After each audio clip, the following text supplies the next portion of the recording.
Alors je sais pas vous, mais je suis un immense fan de la trilogie Spider-Man de Sam Raimi. Le costume, les scènes de voltige, Billy Maguire évidemment, tout ça fait partie intégrante de mon enfance et je dois énormément à Sam Raimi. Mais 10 ans avant de réaliser ces 3 films, qui marqueront beaucoup de vie, Sam Raimi a réalisé un film qui non seulement lui a donné la plus grande opportunité de sa carrière, mais qui est aussi directement à l'origine de la trilogie Spider-Man. Vous vous trouvez sur Strange Shade, moi c'est Sam, et aujourd'hui je vais vous parler de Darkman, le super-héros de Sam Raimi, avant Spider-Man.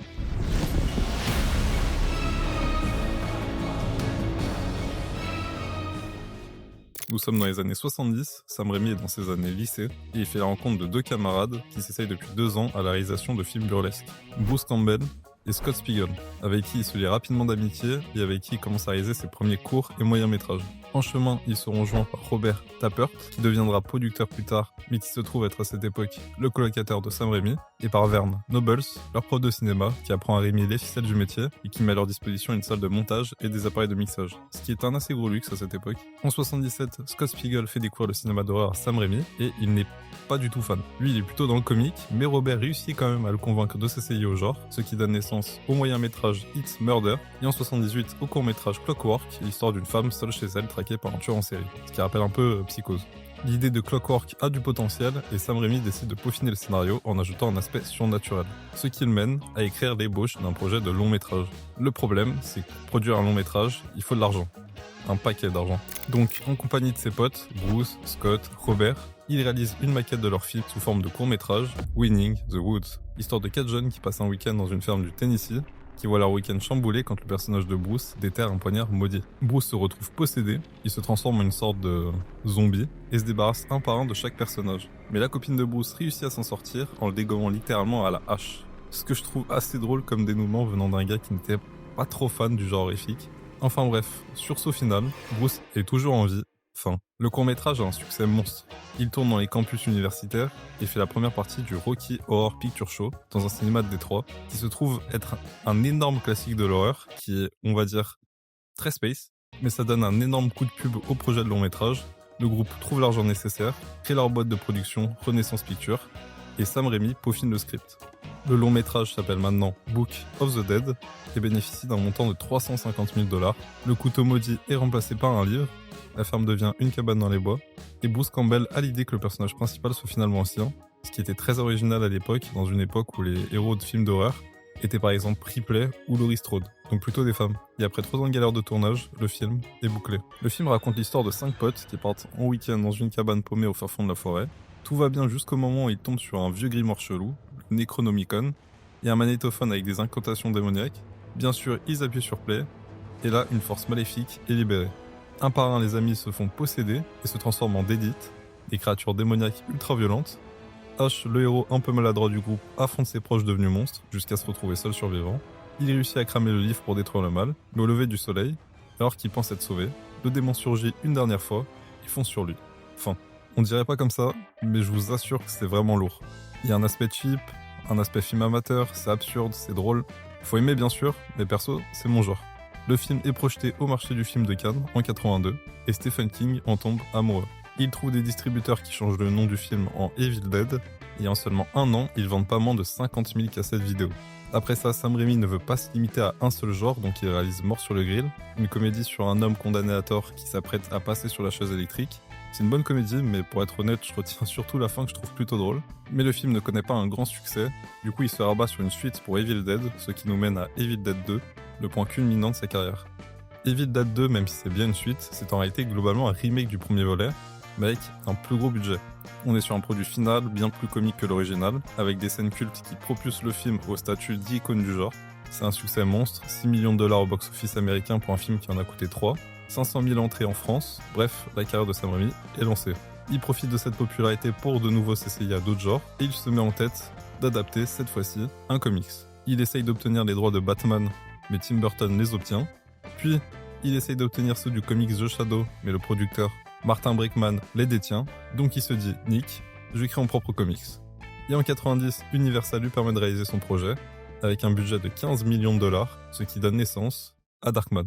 Darkman, c'est l'histoire de Peyton Westlake, un généticien qui travaille sur un projet révolutionnaire une peau synthétique destinée à la chirurgie reconstructive. Une sorte de peau parfaite, mais qui présente un défaut majeur, elle se dégrade et fond après un délai de 99 minutes lorsqu'elle est exposée à la lumière. Un jour, sa petite amie Julie, avocate pour l'entreprise Strack, met la main sur des documents compromettants. Ces papiers révèlent la corruption de Louis Strack, puissant promoteur immobilier, et son association avec Robert G. Durand, un mafieux sadique connu pour découper les doigts de ses victimes. Pour effacer toute trace, Durand et ses hommes attaquent le laboratoire de Peyton. Ils assassinent son assistant, le torturent, détruisent son travail et font exploser le bâtiment laissant Peyton pour mort. Julie, impuissante, assiste à l'explosion, un enterrement a lieu, même si aucun corps n'a été retrouvé. Mais Peyton a survécu, horriblement brûlé et méconnaissable, il est interné à l'hôpital. Les médecins incapables de l'identifier tentent une opération expérimentale, ils sectionnent certaines connexions nerveuses pour bloquer sa douleur. Conséquence, il devient insensible à la douleur, mais son système nerveux dérégulé produit des décharges d'adrénaline incontrôlées, lui conférant une force surhumaine et une résistance accrue au prix d'une instabilité émotionnelle. Peyton s'échappe de l'hôpital et cherche à retrouver Julie, mais son corps mutilé la terrorise, elle ne le reconnaît pas. Désespéré, il retourne sur les ruines de son labo, où il découvre que ses recherches sur la peau synthétique ont miraculeusement survécu. Animé par un désir de vengeance, il décide d'utiliser sa science contre ceux qui l'ont détruit. Il commence à traquer les complices de Durand, il les photographie, puis fabrique des masques reproduisant leur visage grâce à sa peau artificielle. En usurpant leur apparence, il infiltre et sabote méthodiquement le gang de l'intérieur. En parallèle, il s'acharne à reconstruire une image de son propre visage pour tenter de recréer l'homme qu'il était avant l'explosion. Lorsqu'il parvient enfin à produire une copie fidèle, il revoit Julie sous son ancienne apparence, et l'espace d'un instant, tout semble redevenir comme avant. Mais l'illusion ne dure pas. La peau artificielle se détériore et le contraint de fuir avant que Julie ne découvre la vérité. Progressivement, Darkman fait tomber les hommes de main de Durand, un à un. Il finit par affronter Durand lui-même, réussit à le neutraliser, mais Darkman découvre que Strack convoite Julie et tente de l'utiliser pour asseoir son pouvoir. S'ensuit un dernier affrontement au sommet d'un gratte-ciel en construction. Peyton sauve Julie et Strack meurt précipité dans le vide. Julie, bouleversée, propose à Peyton de rester avec elle malgré ses blessures, mais Peyton refuse, il sait qu'il n'est plus l'homme qu'elle a aimé. Son apparence détruite, son esprit consumé par la colère et la vengeance, il choisit de disparaître dans l'ombre. Désormais, il n'est plus Peyton Westlake, il est devenu Darkman. Darkman connaît un énorme succès. Le film a coûté 15 millions, Universal en a gagné 48, et en même temps, c'est normal, faut dire que Sam Raimi s'est entouré des meilleurs. Liam Neeson en plein démarrage de sa carrière dans le rôle principal, Bill Pope à la photographie, lui aussi en début de carrière mais qui va connaître plus tard un très grand succès, et Danny Elfman comme compositeur qui venait tout juste de pondre le thème emblématique de Batman. Et tous ces grands noms ne l'empêchent pas de s'amuser sur la distribution. On retrouve son petit frère Ted Raimi, qui avait déjà eu le droit à un petit rôle dans Evil Dead 2, en tant que démon possédé, le regretté Dan Hicks, qui jouait Jake dans Evil Dead 2, et même Bruce Campbell, qui apparaît à la toute fin du film, en tant que dernière apparence volée de Darkman, et qui devait initialement jouer le rôle principal. Même si c'est une réussite, Sam Raimi n'a pas vraiment apprécié être à la tête d'un projet aussi ambitieux. Il se sent bien plus à l'aise dans des productions plus modestes, où chaque erreur ne représente pas des milliers de dollars de pertes. Il prend donc du recul et part travailler sur Army of Darkness, le troisième volet de Evil Dead. Mais Universal reste propriétaire du personnage et décide de s'associer à Marvel pour publier une adaptation du film en comics, où globalement on y retrouve les mêmes événements que ceux présents dans le film. En 92, même année que la sortie de Evil Dead 3, Universal sort un épisode pilote d'une série pour relancer le personnage de Darkman. Un pilote, pour ceux qui savent pas, c'est un épisode qui sert de test pour savoir vis-à-vis du public si ça vaut le coup ou pas de prolonger une série. Et là, big flop. Jamais il y aura de suite. L'histoire a été légèrement modifiée, il y a des nouveaux personnages. Julie meurt à la fin, bref, c'est mauvais. Mais Marvel, eux, ont bossé sur une suite directe à l'histoire du film. Et en 93, ils sortent une nouvelle série de comics en 6 tomes. Mais ce n'est pas moi qui vais vous en parler, je vais laisser Trasher le faire. Dans les comics Darkman, sortis en 93, on découvre que Julie continue de chercher Peyton après les événements du film malgré une nouvelle relation qu'elle entretient avec un nouvel homme. Mais Peyton ne souhaite toujours pas reprendre contact par peur de ne plus être l'homme qu'elle a connu. Il continue donc, isolé et seul, sa quête de vengeance, cherchant désespérément celui qui a détruit sa vie, Robert Durand. Il a pas explosé avec son hélico dans le film ? Alors oui, mais le Dr West l'a sauvé grâce à une opération qui l'a transformé en cyborg, avec un corps robotique contrôlé par son cerveau.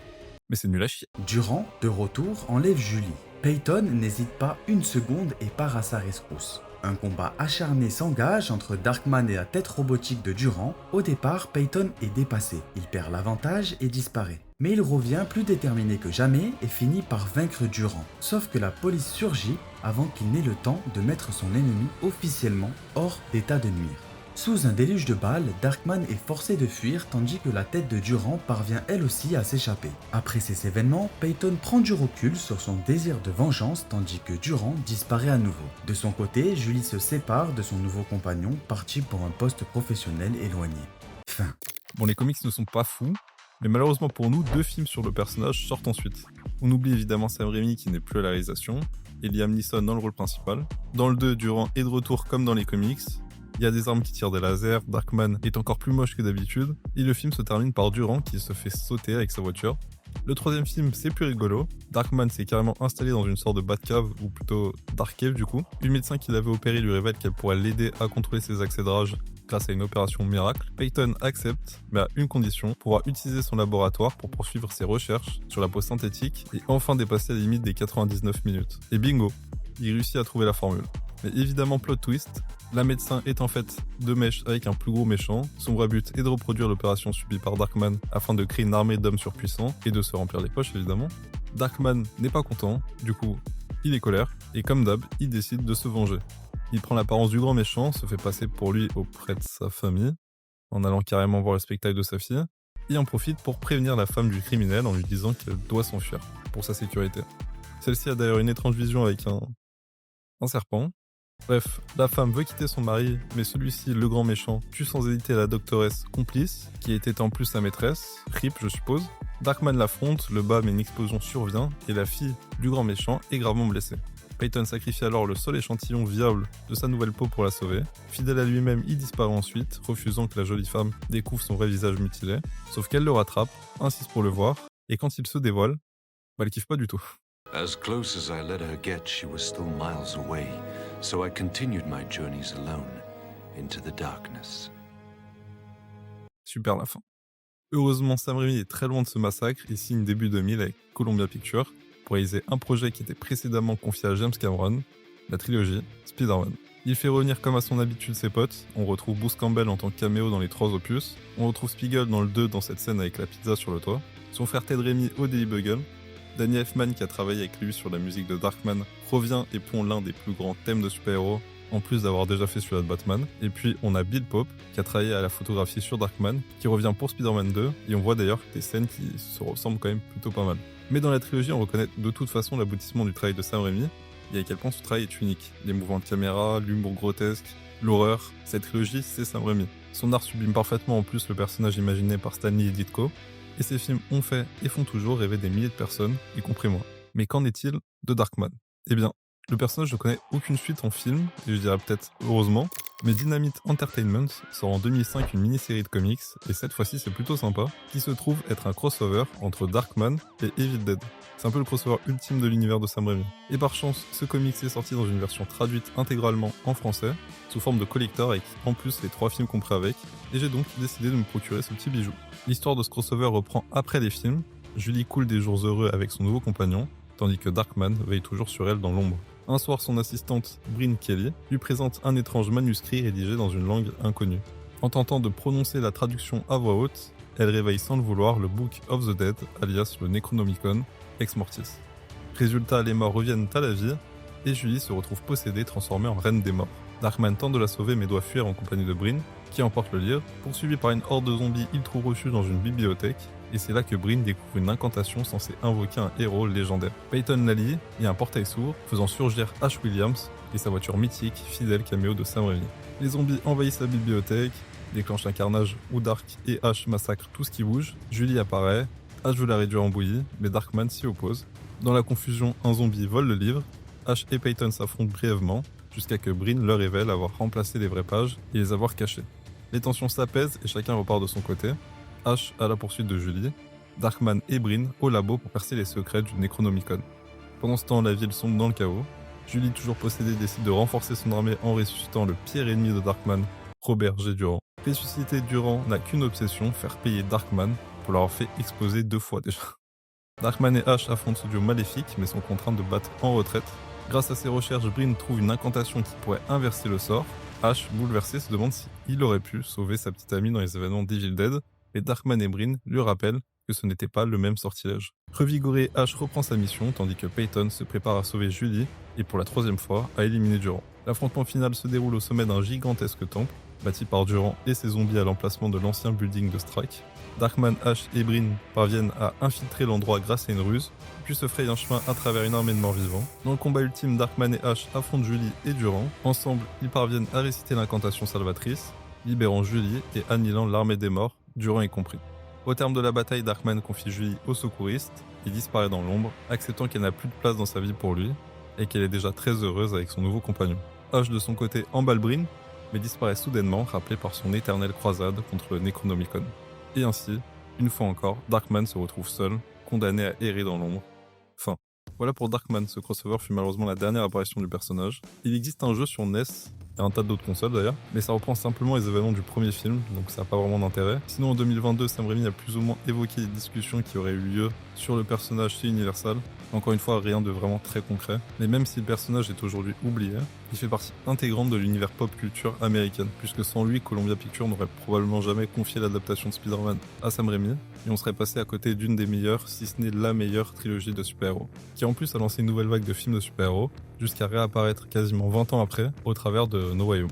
Darkman reste aujourd'hui encore dans l'ombre, mais heureusement ce n'est pas le cas de Sam Raimi, qui revient l'année prochaine avec Send Help, un film d'horreur sur un crash d'avion que j'attends vraiment beaucoup. Merci infiniment d'avoir suivi cette vidéo sur Strange Side. C'est un nouveau format qu'on a voulu tester, j'espère que ça vous aura fait plaisir. N'hésitez pas à vous abonner si ce n'est pas encore fait, et à partager, c'est comme ça qu'on se fait connaître. Et puis je vous dis à très bientôt, vraiment on va essayer d'être très actifs sur la chaîne, et encore merci pour tout le soutien qu'on a ces derniers jours. Merci infiniment, et on vous dit à très bientôt sur Strange Side.